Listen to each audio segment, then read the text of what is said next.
का दिन हमारे उद्धार का दिन है, हमारे छुटकारे का दिन है। हम जैसे पापियों के लिए, अधर्म से भरे हुए लोगों के लिए जो बार बार गलतियां करते हैं, हमारे प्रभु यीशु मसीह ने अपनी जान दी। और हर साल हम इस चीज़ को याद करते हैं। हर साल हम पैशन वीक में जाते हैं, हर साल हम 40 दिन के रोज़े देखते हैं, लोग रोज़े रखते हैं। आज भी गुड फ्राइडे के दिन आप लोगों ने, बहुतों ने रोज़े को रखा होगा। तो ये सब क्या है? ये सब हम रियलाइज करते हैं उस समय को जब हमारे प्रभु ने हमारे उद्धार के लिए क्या क्या सहा।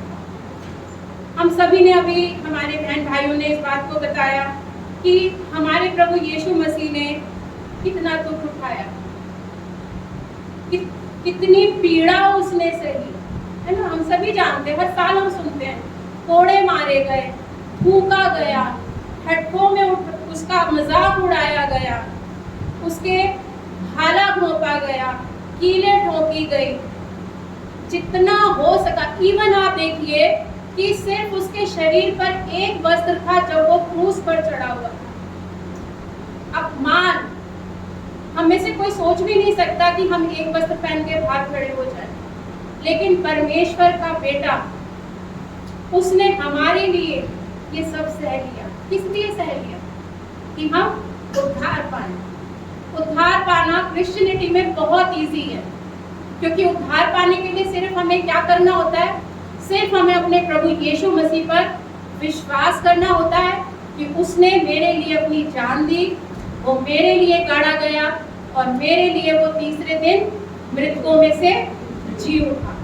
बहुत इजी है। अगर हम अन्य धर्मों में देखें तो उद्धार बहुत डिफिकल्ट है, बहुत जतन करने पड़ते हैं, बहुत शारीरिक प्रयास करने पड़ते हैं।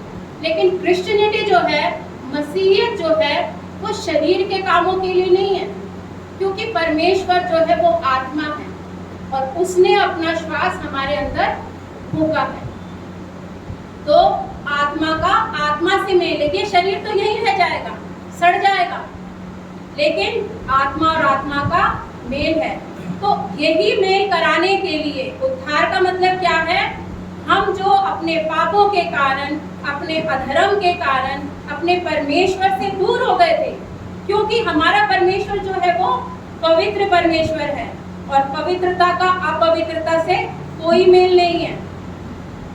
इस चीज को आज के हम वचन में देखेंगे, जो यीशु मसीह ने जो चौथी वाणी कही, पवित्रता का अपवित्रता से कोई मेल नहीं है। हमारा परमेश्वर से कोई मेल नहीं था, लेकिन परमेश्वर ने पहले से ही उत्पत्ति की पुस्तक में ही जब आदम और हव्वा ने आज्ञा उल्लंघन किया, तभी परमेश्वर ने हमारे छुटकारे की योजना बना ली कि एक मेमना, क्योंकि जिस समय उनको चमड़े के वस्त्र पहनाए गए तो एक मेमने को, एक पशु को घात किया गया, उसका लहू बहाया गया। और हम पुराने नियम में देखते हैं कि लोग अपने पापों की माफी के लिए हर साल कोई पशु, कोई पक्षी लेकर जाते थे कि उसका लहू बहाया जाए, क्योंकि पापों की क्षमा सिर्फ लहू बहाए जाने से है। कोई भी व्यक्ति किसी के लिए नहीं मर सकता था, क्योंकि जैसे वचन कहता है कि हरेक ने पाप किया है, कोई भी धर्मी नहीं है। तो पापी के लिए क्या पश्चाताप करेगा, क्या बलिदान देगा? तब परमेश्वर ने अपने पुत्र को, प्रभु यीशु मसीह को भेजा कि वो हमारे अधर्म को अपने ऊपर ले, उसका लहू बहाया जाए, ताकि हर वर्ष हमें बार बार याजक के पास जाकर अपने पापों की माफी के लिए ना जाना पड़े। सिर्फ हम एक बार घुटनों पर आकर अपने पापों से पश्चाताप करें, अपने प्रभु को अपनी जिंदगी में ग्रहण करें और उस उद्धार के मार्ग में चलते रहें। कई बार हम उद्धार पा लेते हैं, बहुत इजी है ना, मैंने कहा क्रिश्चियनिटी में, क्योंकि सिर्फ आपको मुंह से अंगीकार करना होता है। लेकिन जितना इजी है उद्धार पाना, उतना डिफिकल्ट है उद्धार में बने रहना, क्योंकि उद्धार में बने रहने के लिए आपको क्या करना होगा? शरीर और शरीर के कामों को मारना होगा, क्योंकि ये शरीर आपको जिस तरफ लेके जा रहा है, संसार की बुराइयों की तरफ लेके जा रहा है, संसार की गंदी आदतों की तरफ लेके जा रहा है, आपको उसे मारना होगा। पौलुस ने कहा मैं अपने आप को घूंसों से मारता हूँ। घूंसों से मारने का मतलब क्या है कि जब आपका शरीर कह रहा है मुझे शराब चाहिए, आपको मारना है उसे। जब आपका शरीर कह रहा है मुझे सिगरेट पीनी है, आपको मारना है उसे। जब आपका शरीर कह रहा है कि मुझे व्यभिचार के पाप में पड़ना है, आपको मारना है उसे। तब आप उद्धार के काम में पड़े रहेंगे। तब आज जो हम खुशी मना रहे हैं, जो हम दुख मना रहे हैं, एक तरफ हम खुशी भी मना रहे हैं कि हमारा उद्धार हुआ, और एक तरफ हम दुखी भी हैं कि हमारे लिए हमारे प्रभु ने कितना दुख सहा। जैसे भाई पौलुस ने कहा कि मुझे रोना आ जाता है। भाई पौलुस नहीं, हम सभी की कहानी है। जब हम बहुत डीप जाते हैं, जब हम उसको, क्योंकि हमारे अंदर इमोशंस हैं, और जब हम उस चीज़ को फील करते हैं हमें रोना आता है। लेकिन खाली रोने से समस्या का समाधान नहीं होगा। हमारे रोने से हमारा प्रभु खुश नहीं होगा। हमारा प्रभु खुश होगा जब हम उसके मार्गों पर चलेंगे। यीशु मसीह ने कहा कि जैसे मैंने अपने पिता से प्रेम किया, वैसे ही तुम भी प्रेम में बने रहो। तो ये जो सारी कहानी है, ईस्टर की कहानी, क्रिसमस की कहानी, इसको मैं कहानी कह रही हूँ, ये प्रेम की कहानी है। प्रेम के कारण यीशु मसीह संसार में आया और प्रेम के कारण ही आज वो क्रूस पर है, हमसे प्रेम करने के कारण। क्योंकि अगर वो क्रूस पर नहीं होता तो हमारा परमेश्वर से मेल नहीं होता। हम कहाँ होते? हम उस अनंत आग की झील में होते जहाँ उस दुष्ट को डाला जाना है। हम वहीं पड़े होते, वहीं करा रहे होते। लेकिन प्रभु ने हमारे लिए योजना बनाई और प्रभु यीशु मसीह को भेजा। तो जो चौथा वचन जो प्रभु यीशु मसीह ने कहा कि मैंने, आप निकालिए मरकुस उसका 15वां अध्याय, उसका मैं आपके सामने पढ़ूंगी 33 और 34। यहाँ इस तरह से लिखा है, दोपहर होने पर सारे देश में अंधियारा छा गया और तीसरे पहर तक रहा। तीसरे पहर यीशु ने बड़े शब्द से पुकार कर कहा, इलोई इलोई लमा शबक्तनी, जिसका अर्थ यह है, हे मेरे परमेश्वर, हे मेरे परमेश्वर, तूने मुझे क्यों छोड़ दिया। आप क्या सोचते हैं? क्या ये जो यीशु मसीह ने क्वेश्चन किया, क्या यीशु मसीह के पास इसका आंसर नहीं था? क्यों छोड़ दिया? उसे पता था, वो आया ही इसीलिए था। लेकिन जितना प्रभु यीशु मसीह मनुष्य में था, उतना ही प्रभु यीशु मसीह परमेश्वर था।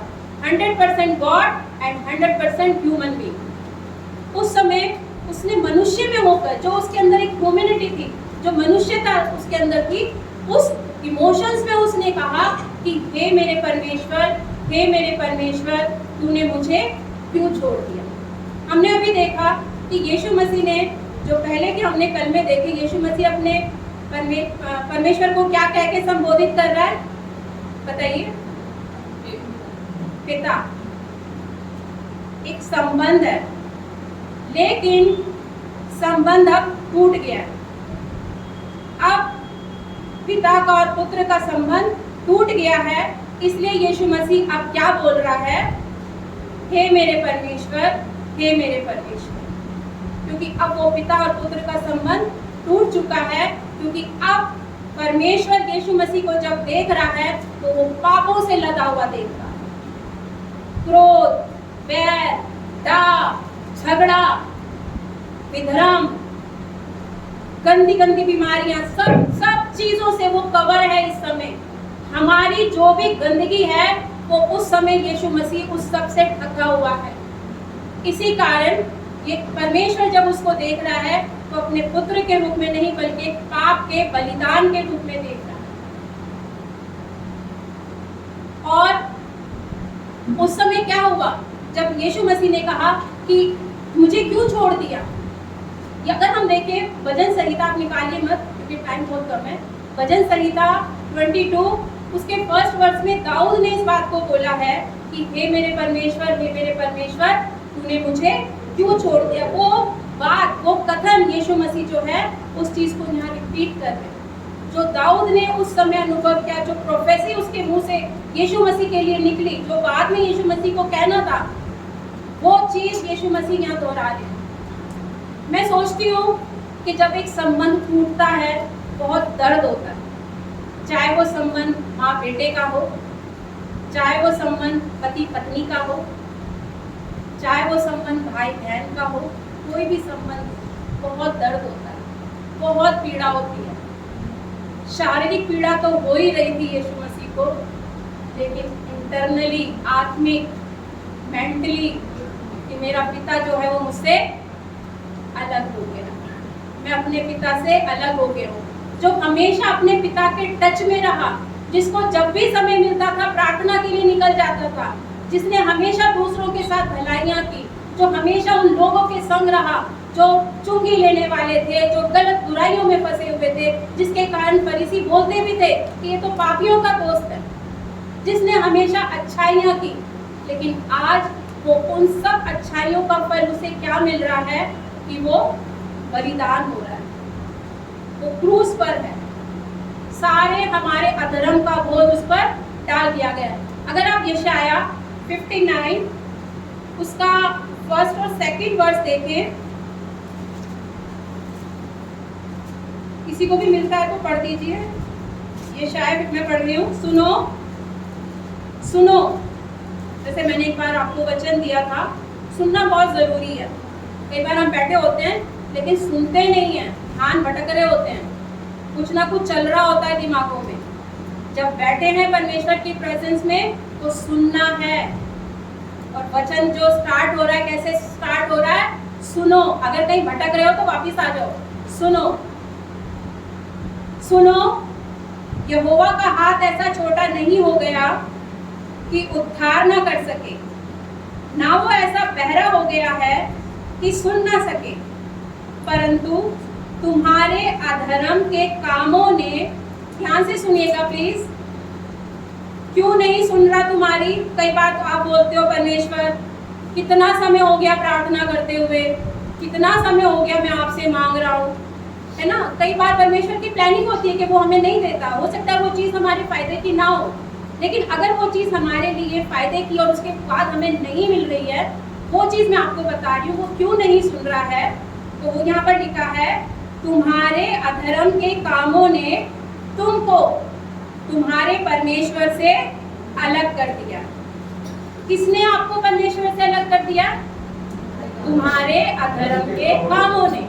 तो इस समय यीशु मसीह जो अलग है अपने परमेश्वर से, जो वो अपने परमेश्वर से, अपने पिता से कह रहा है कि हे मेरे परमेश्वर, हे मेरे परमेश्वर, तूने मुझे क्यों छोड़ दिया। वो अधर्म जो हमारे हैं वो किस पर है? यीशु मसीह पर है। और आगे लिखा है, और तुम्हारे पापों के कारण उसका मुंह तुमसे ऐसा छिपा है कि वो नहीं सुनता। आज जब हम प्रभु के पास जाते हैं, पश्चाताप करते हैं, अपनी गलती को रियलाइज करते हैं और प्रभु के पास जाके क्षमा मांगते हैं, तो प्रभु परमेश्वर, गॉड द फादर, हमें कैसे देखता है? उस लहू से कवर देखता है, उस धार्मिकता के वस्त्रों से कवर देखता है जो प्रभु यीशु मसीह ने क्रूस पर चढ़ाए जाने के द्वारा हमें पहना दी है।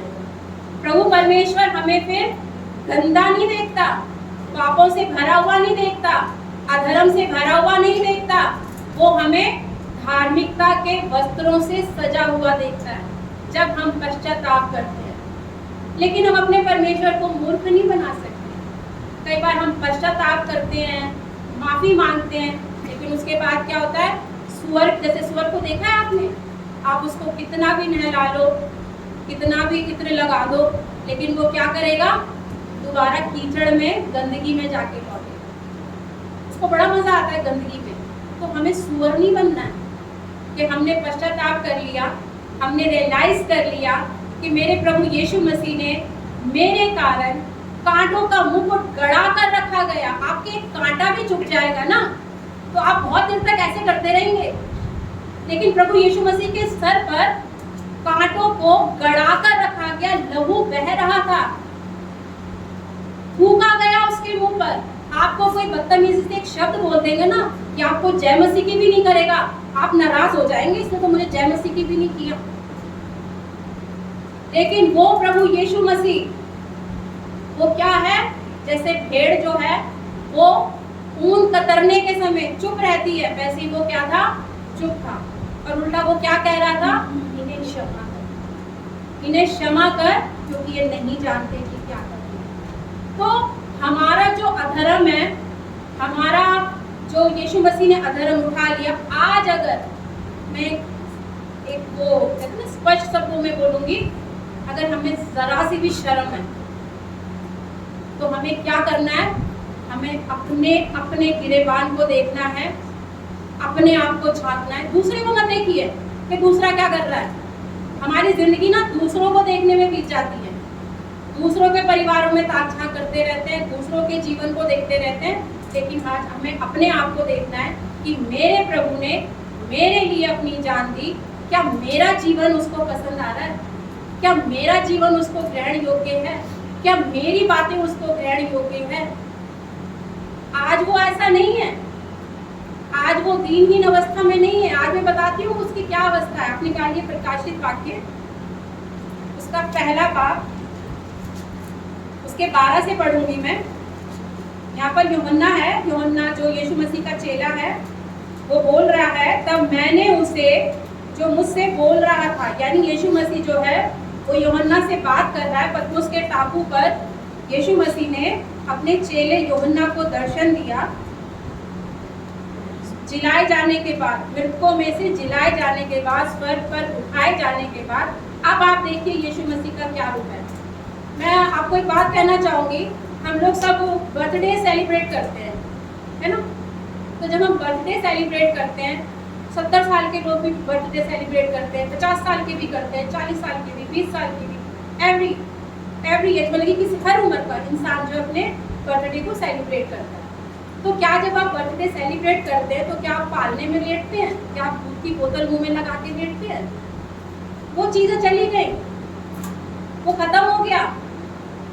आपको सिर्फ महसूस करना है, जो ईस्टर का समय है, जो ये रोज़ों का समय है, आपको सिर्फ रियलाइज करना है कि आपके लिए आपको किसी ने इतना प्यार किया कि आपके लिए उसने इतनी अपनी जान तक दे दी, अपमान तक सह लिया, पीड़ा उठा ली। आपको सिर्फ रियलाइज करना है। अब रोना नहीं है, अब वो आएगा तो वो न्याय होकर आएगा। देखिए उसका क्या रूप है।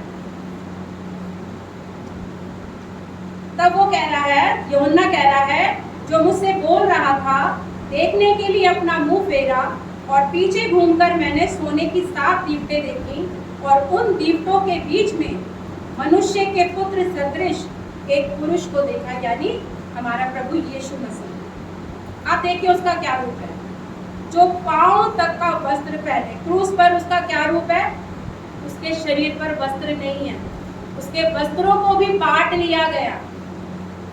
लेकिन अब उसका रूप देखिए कि उसने पांव तक का वस्त्र पहना है और छाती पर सोने का पटुका बांधे हुए था। सोने का पटुका, सोना किस चीज को दिखाता है, रॉयल्टी को, राजकीयता को, ठीक है। अब वो राजा, राजाओं के राजा, प्रभु के प्रभु के दाहिनी ओर बैठा है। अब वो राजा है, सोने का पटुका बंधा हुआ है उसके आगे। उसके सिर और बाल श्वेत ऊन वरन पाले के समान उज्जवल थे और उसकी आंखें आग की ज्वाला के समान थी। आंखें कैसी हैं, आग की ज्वाला के समान। अगर आप देखें तो पिंतेकुस्त के दिन जब विश्वासी भाई बहन आराधना कर रहे थे तो पवित्र आत्मा जब उन पर उतरा था तो किस आकार में उतरा था, आग की जीभों के रूप में, है ना। आग किसको दिखाती है, होली स्पिरिट को। तो हमारा प्रभु जो है वो तो खुद परमेश्वर है, वो तो खुद पूरे तरीके से भरपूर है उस सामर्थ से, है ना। तो उसकी आंखें कैसी हैं, आग की ज्वाला के समान थी। उसके पांव उत्तम पीतल के समान थे जो मानो भट्टी में तपाया गया हो, और उसका शब्द बहुत जल के शब्द के समान था। वो अपने दाहिने हाथ में 7 तारे लिए हुए था और उसके मुख से तेज 2 धारी तलवार निकलती थी। उसका मुंह ऐसा प्रज्वलित था जैसा सूर्य कड़ी धूप के समय चमकता है। तो मैं चाहूंगी कि जब आप आज के दिन प्रभु यीशु मसीह की दीनहीन अवस्था पर विचार कर रहे हैं कि प्रभु हमारा क्रूस पर, कलवरी की क्रूस पर लटका हुआ है, हर साल देखते हैं, हर साल याद करते हैं और फिर हम अपने उन अधर्म के कामों में चले जाते हैं जिन अधर्म के कामों को उसने अपने ऊपर लिया। नुकसान किसका है? हमारा। अगर हम नहीं बदलेंगे, अगर हम उस उद्धार को सिर्फ मुंह से ही अंगीकार करेंगे, व्यवहार में नहीं लेकर आएंगे, तो कहाँ जाएंगे? हमें पता है हम कहाँ जाएंगे। हम उस उद्धार को, उसके काम को हम व्यर्थ कर देंगे। तो हमें क्या करना है? हमें आज के दिन एक कमिटमेंट लेना है कि प्रभु जी, आपने मेरे लिए जो इतना अपमान सहा, आपने मेरे लिए जो क्रूस की मृत्यु को सहा, मेरे कारण आपके हाथों और पैरों में कीलें ठोकी गई, मेरे कारण आपकी पसली में भाला भोंका गया, मेरे कारण आपके मुंह पर थूका गया, मेरे कारण आपको ठट्ठों में उड़ाया गया। आपको ये बोलना है, मेरे कारण, मेरे कारण, मेरे कारण आपने ये सब सहा, मेरे कारण आपको कुकर्मियों के संग ठहराया गया, मेरे कारण आपको टापुओं के बीच में टांगा गया। मैं कितना पापी और गुनहगार हूँ कि मैं अपने आप को बदल नहीं रहा हूँ। मैं अपने उसी जीवन में पड़ा हुआ हूँ, मैं उसी कीचड़ में पड़ा हुआ हूँ। तो आज के दिन हमें ये कमिटमेंट करना है कि हमें अपने उस पुराने जीवन को छोड़ना है और प्रकाशित वाक्य जो मैंने आपके सामने पढ़ा, प्रभु यीशु मसीह के उस रूप को याद रखना है कि अब वो उस रूप में नहीं है, अब वो राजाओं का राजा है और जब वो आएगा तो आपके सामने उस रूप में खड़ा होगा। अगर आप आगे पढ़ेंगे तो यूहन्ना क्या है, गिर पड़ा था, खड़ा नहीं हो पाया था। जब आप कभी पवित्र आत्मा की प्रेजेंस को फील करते हैं ना, आपका पूरा बॉडी शिवर करता है। आप आत्मा की प्रेजेंस को शिवर नहीं सहन नहीं कर पाते हैं, तो जब प्रभु परमेश्वर अपने रूप में खड़ा होगा तो आप कैसे उस चीज को बर्दाश्त करेंगे? तो इसके लिए आपको क्या होना है? शुद्ध होना है, पवित्र होना है, जिसके लिए प्रभु यीशु मसीह क्रूस पर मारा गया। प्रभु आप सभी को बहुत आशीष दे।